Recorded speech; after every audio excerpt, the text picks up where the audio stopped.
Good morning. The Thursday Theories, week number 15. As a parent, I've caught myself telling my children, talk nicely to your sister, talk nicely to your brother.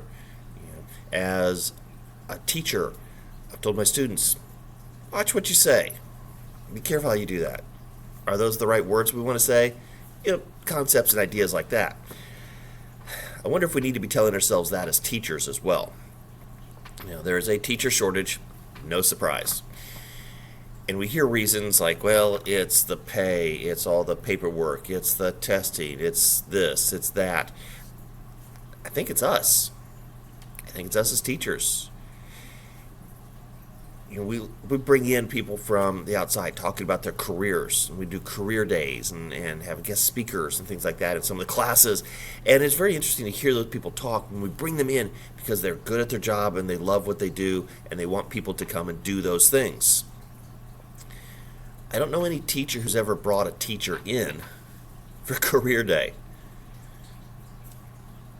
What is it that we're doing ourselves to recruit those people in, to say this is an awesome job? We're going to hear people, you're going to hear teachers tell students, I am so tired, I have so much to grade, I do all this extra stuff, the pay's not great, I do it despite the pay, all these different things where, yes, we've got some legitimate frustrations, but it comes across to the students as complaints, as dissatisfaction with the career.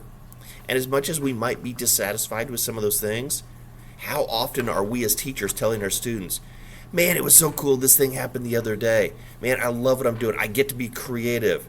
For me right now, this semester, I am changing how I teach some of my stuff. And 20 years in, that's terrifying. But it's fun. How often are we doing things like that to show the students, these are the fun things about our career? When we complain about the teacher shortage, I think we need to be looking in the mirror as well.